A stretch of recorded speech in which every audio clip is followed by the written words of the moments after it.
हल्की सी ठंडक थी। रात का सन्नाटा पसरा हुआ था और आसमान तारों से जगमगा रहा था। अय्यूब नाम का एक गरीब आदमी जो दमिश्क के पुराने बाजार के करीब एक तंग गली में अपने छोटे से मकान में रहता था, आज फिर भूखा सोने पर मजबूर था। उसकी बीवी फातिमा और नन्ही बेटी मरियमन भी भूख की शिद्दत में करवटें बदल रही थीं। अय्यूब का दिल रो रहा था, मगर उसने हमेशा की तरह अल्लाह से शिकवा करने के बजाय अल्हम्दुलिल्लाह कहा और आंखें बंद कर लीं। उस रात अय्यूब ने एक अजीबो गरीब ख्वाब देखा। उसने देखा कि एक रोशन चेहरा बुजुर्ग सफेद लिबास में उसके सामने खड़े हैं और कह रहे हैं, अय्यूब, तू अल्लाह पर तवक्कुल रखता है, उसका शुक्र अदा करता है, इसीलिए तेरे लिए एक खजाना मुकर्रर किया गया है। सुबह फजर के बाद पुराने पुल के नीचे जाओ, वहां जमीन खोदना, तुझे मालूमात हो जाएगी। अय्यूब हड़बड़ाकर उठ बैठा। दिल तेजी से धड़क रहा था। पसीने में भीगा हुआ वह सोचने लगा, क्या यह ख्वाब कोई इशारा है या सिर्फ मेरा वहम। लेकिन जब उसने फजर की अजान सुनी तो उसका ईमान और बढ़ गया। उसने वुजू किया, नमाज अदा की और दुआ मांगी, या अल्लाह, अगर यह ख्वाब तेरी तरफ से है तो मुझे राह दिखा। फातिमा ने जब अपने शौहर को इतना परेशान देखा तो पूछ बैठी, क्या हुआ अय्यूब, क्यों इतने परेशान लग रहे हो। अय्यूब ने झिझकते हुए कहा, फातिमा, मैंने एक अजीब ख्वाब देखा है, पता नहीं सच्चा है या झूठा, मगर मेरा दिल गवाही दे रहा है कि मुझे जाना चाहिए। फातिमा ने गहरी सांस ली और कहा, अगर तुम्हारा दिल गवाही दे रहा है तो जरूर जाओ, मगर अल्लाह से दुआ करते रहना कि वो हमारे लिए बेहतरी फराहम करे।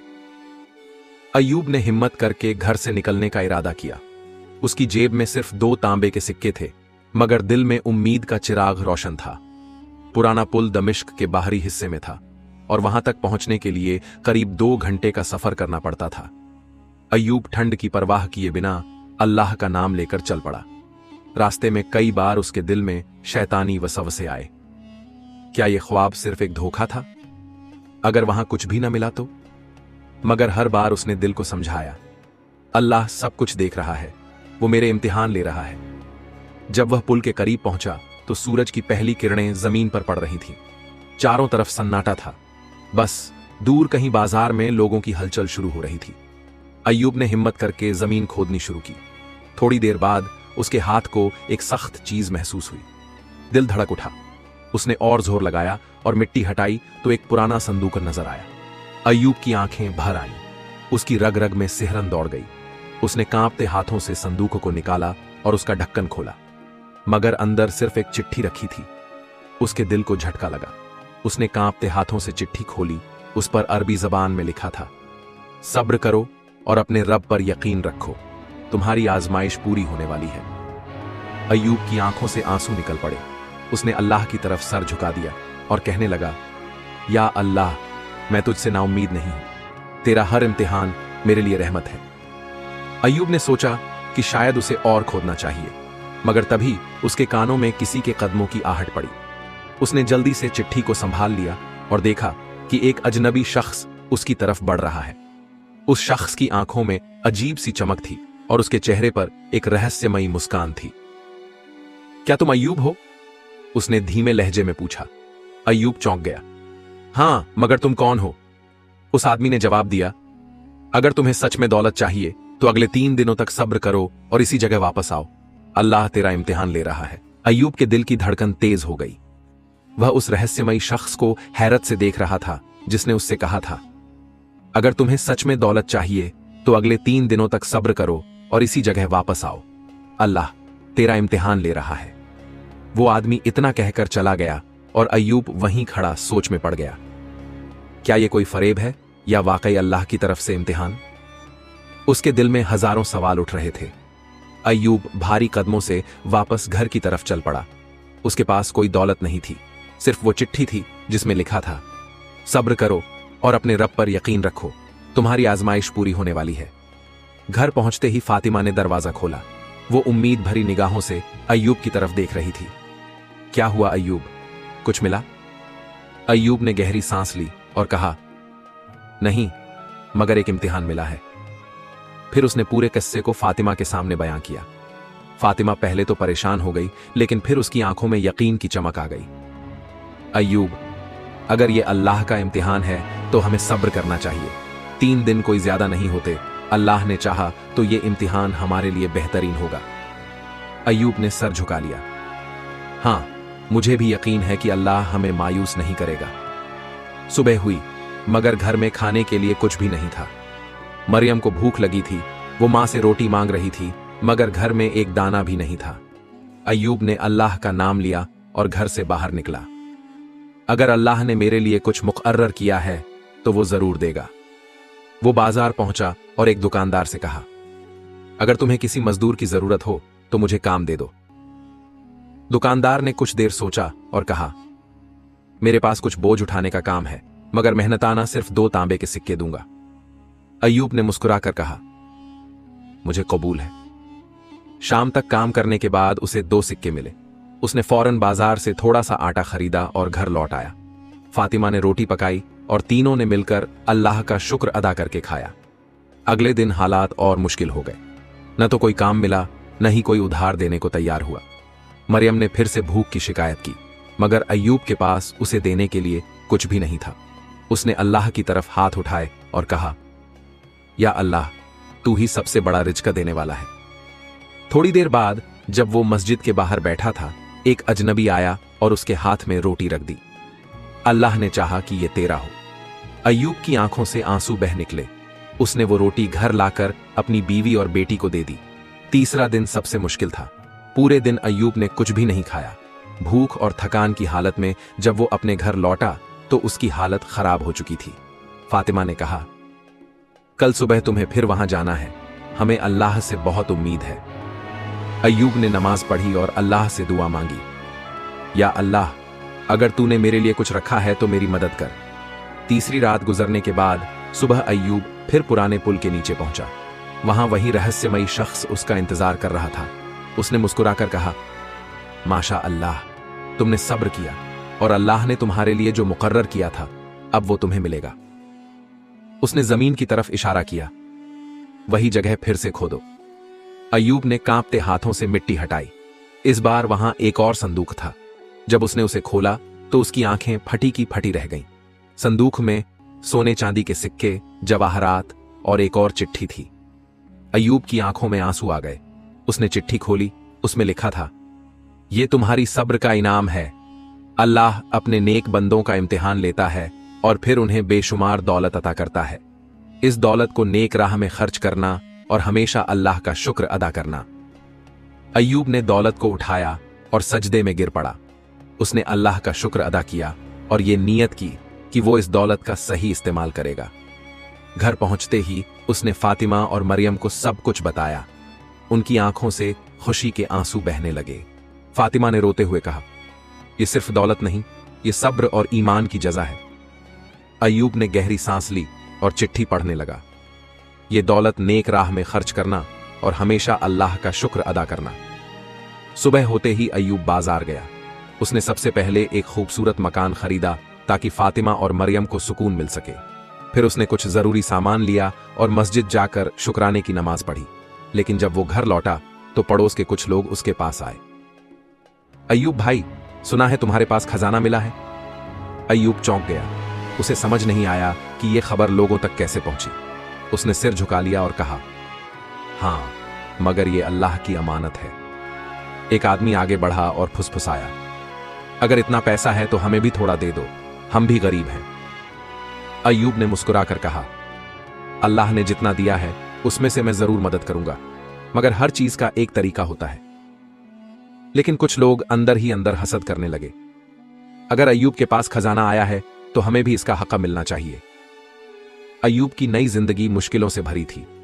एक रात जब वो घर में सो रहा था, अचानक कुछ हलचल हुई। फातिमा ने उसे झंझोड़ा, अय्यूब उठो, कोई आंगन में है। अय्यूब फौरन उठा और मशाल जलाई। जैसे ही उसने दरवाजा खोला, उसे कुछ काले साए दीवार फांकते नजर आए। या अल्लाह, ये लोग मेरे खजाने के पीछे पड़े हैं। अय्यूब ने चौकसी बढ़ा दी। उसने मकान के चारों तरफ मजबूत दीवार बनवा ली और खजाने को छुपा दिया। लेकिन उसे एहसास हो गया कि दौलत के साथ इम्तिहान भी आता है। अगले कुछ दिनों में अय्यूब ने अपने पास जो दौलत थी उसका एक बड़ा हिस्सा गरीबों में बांट दिया। उसने एक मस्जिद तामीर करवाई, एक कुआं खुदवाया और कई बेघर लोगों के लिए छोटे मकान बनवाए। लेकिन फिर उसके पास एक आदमी आया। वो बहुत अमीर और रसूखदार लग रहा था। अय्यूब, मैं तुम्हारी दौलत को बढ़ा सकता हूं। अगर तुम इसे मेरे साथ व्यापार में लगाओ तो कुछ ही महीनों में तुम शाही लोगों की तरह रहोगे। अय्यूब ने गहरी नजर से उसे देखा। कैसा व्यापार? आदमी थोड़ा झिझका और धीरे से कहा, ब्याज पर पैसे देना, लोगों को कर्ज दो और फिर मुनाफा लो। अय्यूब का चेहरा सख्त हो गया। मैं हराम के पैसे नहीं खा सकता। अल्लाह ने मुझे जो दिया है उसमें बरकत है। वो आदमी हंसा और बोला, अय्यूब, आज नहीं तो कल तुम्हें एहसास होगा कि दुनिया में इसी तरह दौलत बढ़ती है।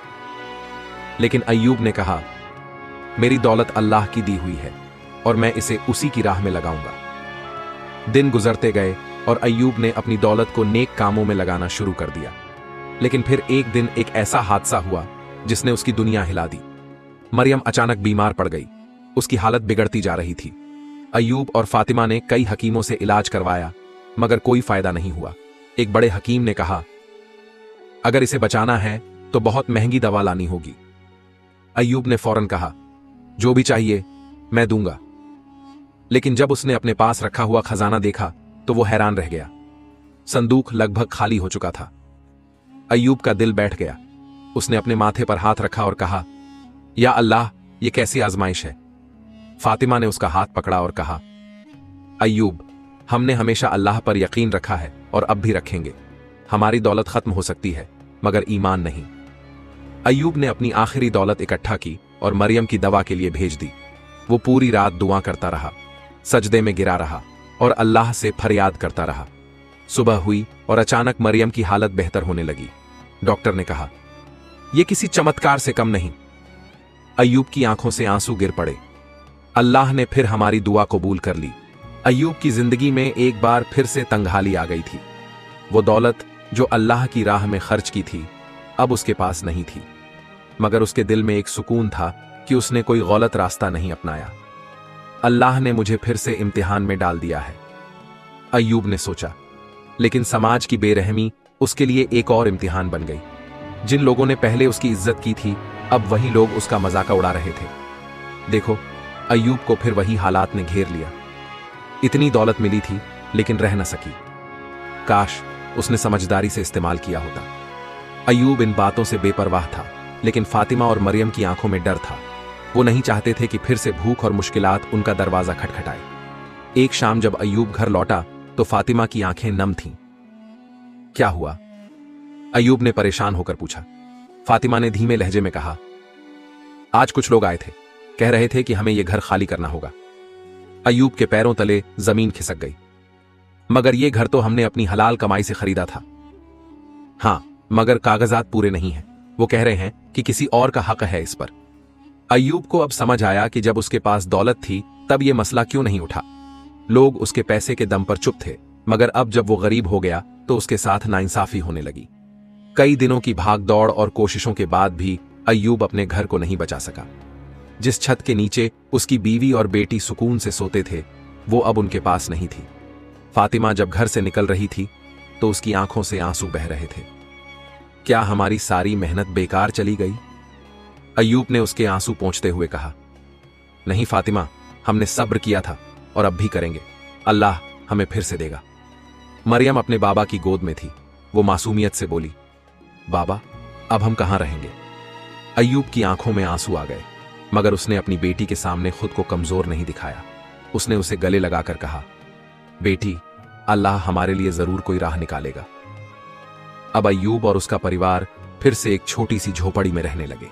जब वो दौलतमंद था तब लोग उसकी इज्जत करते थे, मगर अब कोई हाल तक नहीं पूछ रहा था। इंसान का मोल उसकी दौलत से लगाया जाता है।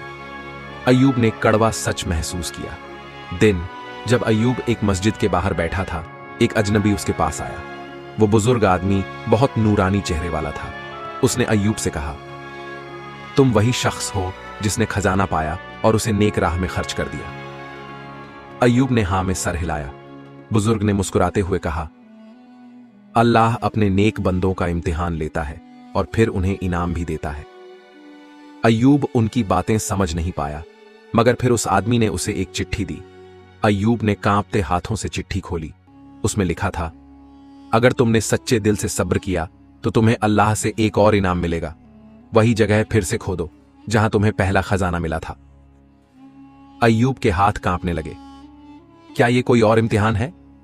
अगली सुबह अय्यूब उसी पुराने पुल के नीचे पहुंचा। उसने मिट्टी हटाई। कुछ देर खोदने के बाद उसे फिर से एक संदूक मिला, लेकिन इस बार संदूक के अंदर सिर्फ सोने चांदी के सिक्के नहीं थे, बल्कि एक और चिट्ठी थी। जो सब्र करता है अल्लाह उसे दोगुना देता है। ये दौलत भी तुम्हारी थी और अब भी तुम्हारी ही रहेगी, मगर इसे सही राह में खर्च करना। अय्यूब की आंखों से आंसू छलक पड़े। उसने सजदा किया और कहा, या अल्लाह, तू कितना रहम करने वाला है। इस बार अय्यूब ने ठान लिया था कि वो इस दौलत को न सिर्फ संभाल कर रखेगा, बल्कि इसे अल्लाह के बताए हुए सही रास्ते पर ही इस्तेमाल करेगा। अय्यूब के सामने एक बार फिर वही दौलत थी जो उसने अल्लाह की राह में खर्च कर दी थी, मगर इस बार हालात अलग थे। उसने पहली बार जब ये दौलत पाई थी तो वो एक गरीब इंसान था जिसे अपने हालात बदलने की फिक्र थी, मगर अब वो जानता था कि दौलत की असली अहमियत क्या है। अल्लाह ने मुझे फिर से इस नेमत से नवाजा है, मगर क्या ये एक और इम्तिहान है? उसका दिल धड़क रहा था। उसने संदूक को खोला तो उसमें सिर्फ सोने चांदी के सिक्के ही नहीं, बल्कि कई कीमती जवाहरात और मोती भी थे। लेकिन एक और चीज थी जिसने अय्यूब को सबसे ज्यादा हैरान किया। एक और चिट्ठी। अय्यूब ने कांपते हाथों से चिट्ठी खोली और पढ़ना शुरू किया। ऐ नेक बंदे, जब तूने पहली बार इस दौलत को पाया था तब तेरा इम्तिहान लिया गया था। तूने सब्र किया और अल्लाह के रास्ते में खर्च किया, मगर जो सब्र करता है उसे अल्लाह दोगुना इनाम देता है। यह दौलत अब भी तेरी है, मगर इसे सही राह में इस्तेमाल कर। अय्यूब की आंखों से आंसू बहने लगे। तू कितना रहम करने वाला है। तूने मेरी तकलीफों को देखा और मुझे फिर से नवाज दिया। इस बार वो पहले से ज्यादा एहतियात से कदम उठाना चाहता था। उसने ठान लिया कि वो इस दौलत का इस्तेमाल सिर्फ नेक कामों में करेगा और इस बार कोई गलती नहीं करेगा। अय्यूब अपने घर लौटा और फातिमा को सब कुछ बताया। फातिमा की आंखें भी नम हो गईं। अल्लाह ने हमें फिर से बख्श दिया, मगर अय्यूब, इस बार हमें बहुत सोचना होगा कि इसे कैसे इस्तेमाल करना है। हां फातिमा, इस बार हम इसे जिम्मेदारी के साथ खर्च करेंगे। उन्होंने सबसे पहले एक नया घर खरीदा, लेकिन इस बार बहुत सादगी से, पहले की तरह दिखावा नहीं किया।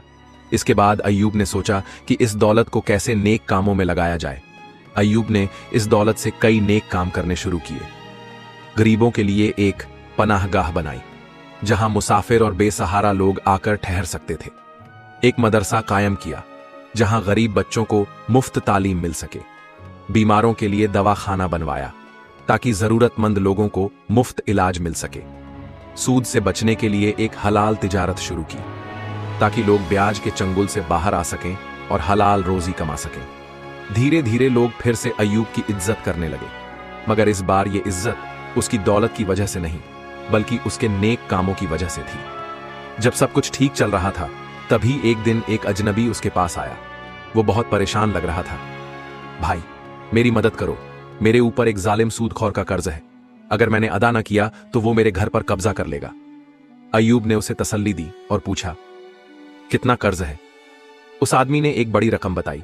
यह सुनकर अय्यूब सोच में पड़ गया। फातिमा ने कहा, अगर तुमने सारी दौलत ऐसे ही बांट दी तो फिर से पहले जैसे हालात आ सकते हैं। अय्यूब ने गहरी सांस ली और कहा, अगर अल्लाह ने मुझे दौलत दी है तो क्या मैं उसे बचाने के लिए अपने भाई की मदद न करूं? उसने उस आदमी का कर्ज चुका दिया, मगर अब अय्यूब के पास बहुत कम दौलत बची थी। अय्यूब ने सोचा कि क्या फिर से वो हालात आएंगे जहां उसे गरीबी में जीना पड़ेगा, मगर इस बार कुछ अलग हुआ। जिस आदमी की उसने मदद की थी वो एक बहुत बड़ा ताजिर निकला। जब उसने देखा कि अय्यूब ने उसकी बिना किसी स्वार्थ के मदद की तो उसने कहा, अय्यूब भाई, आपने मेरी जान बचाई है। अब मैं चाहता हूं कि आप मेरे साथ मिलकर तिजारत करें। मैं आपको अपना हिस्सा मुफ्त में देता हूं। अय्यूब ने हैरानी से उसे देखा। मगर क्यों? उस आदमी ने मुस्कुराकर कहा, क्योंकि आपने मुझे यह सिखाया कि दौलत सिर्फ अपने लिए नहीं होती, बल्कि दूसरों की मदद के लिए भी होती है। अय्यूब ने अल्लाह का शुक्र अदा किया। अब उसके पास दौलत भी थी और नेक कामों का अज्र भी, मगर इस बार वो अपने फैसलों में पहले से ज्यादा समझदार था। उसने समझ लिया था कि असली दौलत सिर्फ सोने चांदी में नहीं, बल्कि इंसान के अच्छे किरदार और नेक आमाल में होती है। अब उसका कारोबार फैलने लगा मगर उसने कभी लालच नहीं किया। वो हमेशा हलाल तरीके से तिजारत करता और जरूरतमंदों की मदद करता। कई सालों बाद जब मरियम बड़ी हुई तो उसकी शादी का वक्त आ गया। अय्यूब ने सोचा कि वो अपनी बेटी की शादी सादगी से करेगा, मगर इस बार शहर के बड़े बड़े लोग भी उसकी इज्जत करने लगे थे। शादी के दिन मस्जिद के इमाम ने निकाह पढ़ाया और कहा, अय्यूब भाई, आपकी जिंदगी हम सब के लिए एक मिसाल है। हमें सिखाया कि सब्र का इनाम कितना बड़ा होता है। मरियम की आंखों में आंसू थे, मगर ये खुशी के आंसू थे। फातिमा ने भी अपने शौहर की तरफ देखकर कहा, अय्यूब, तुमने साबित कर दिया कि दौलत इंसान को नहीं बल्कि इंसान दौलत को चलाता है। अय्यूब मुस्कुराया और कहा, जब इंसान अपने अल्लाह पर भरोसा रखता है तो अल्लाह उसे कभी भी मायूस नहीं करता। अय्यूब अब बूढ़ा हो चुका था। उसके बाल सफेद हो गए थे, मगर उसका दिल अब भी उसी ईमान से रोशन था। उसने अपनी जिंदगी में बहुत कुछ देखा, गरीबी, दौलत, इम्तिहान और सबसे बढ़कर सब्र। एक दिन उसने अपने घर वालों और दोस्तों को बुलाया और कहा, अब मेरी जिंदगी का सफर पूरा होने वाला है, मगर जाने से पहले मैं तुम सबको एक नसीहत देना चाहता हूं। सबकी आंखों में आंसू थे। फातिमा और मरियम भी वहां बैठी थीं। दौलत इंसान को कभी भी आजमा सकती है। जब अल्लाह तुम्हें नेमत दे तो उसे सही जगह इस्तेमाल करो, मगर जब वो तुम्हें आजमाए तो सब्र करो, क्योंकि अल्लाह ने वादा किया है, सब्र करने वालों को वो ऐसी जगह से रिज्क देगा जहां से उन्हें गुमान भी नहीं होगा। सबकी आंखें नम हो गईं। जब मेरे पास कुछ नहीं था मैंने सब्र किया, जब दौलत आई मैंने शुक्र किया, और जब वो चली गई तब भी मैंने अल्लाह पर भरोसा रखा। यही जिंदगी का असली राज है, सब्र और शुक्र। अय्यूब की बातें सुनकर वहां बैठे लोग रो पड़े। उन्होंने अपने दिलों में ठान लिया कि वो भी अपनी जिंदगी में नेक रास्ता अपनाएंगे। और फिर एक सुबह अय्यूब इस दुनिया से चला गया, मगर उसकी कहानी, उसकी नसीहत और उसके आमाल हमेशा लोगों के दिलों में जिंदा रहे। उसके मरने के बाद मरियम और उसका शौहर उसी तिजारत को आगे बढ़ाने लगे जो अय्यूब ने शुरू की थी। और सबसे खास बात, उन्होंने उसकी बनाई हुई सराय, मदरसा और दवाखाने को पहले से भी ज्यादा बड़ा कर दिया, ताकि और ज्यादा लोग फायदा उठा सकें। इंदरास्टो वीडियो से हमें क्या सीख मिलती है? 1. सब्र और शुक्र इंसान की सबसे बड़ी ताकत है। अगर हम मुश्किलों में सब्र करें और नेमतों में शुक्र करें तो अल्लाह हमें कभी मायूस नहीं करेगा। 2. दौलत का सही इस्तेमाल जरूरी है। अगर हमें दौलत मिले तो उसे नेक राह में खर्च करें, क्योंकि यही दौलत कब्र में हमारे काम आएगी। 3. इंसान की असली पहचान उसके किरदार से होती है, न कि उसके माल और दौलत से। जब अय्यूब गरीब था तो लोग उसे नजरअंदाज करते थे, मगर जब वो नेक बन गया तो सब उसकी इज्जत करने लगे। 4. अल्लाह हर नेक इंसान को आजमाता है, मगर जो सब्र करता है अल्लाह उसे 2 गुना अता करता है। या अल्लाह हमें दौलत भी दे और नेक अमाल की तौफीक भी दे। हमें सब्र और शुक्र की ताकत अता फरमा और हमें हलाल रिज़्क से नवाज। हमारी मुश्किलें आसान कर और हमें सही रास्ते पर चला। आमीन। अगर आपको यह कहानी पसंद आई तो चैनल को सब्सक्राइब करें, वीडियो को लाइक करें और अपने दोस्तों और घर वालों के साथ शेयर करें। और हां, अगली कहानी किस टॉपिक पर होनी चाहिए कमेंट में जरूर बताइए। मिलते हैं अगले वीडियो में, तब तक के लिए अस्सलामु अलैकुम।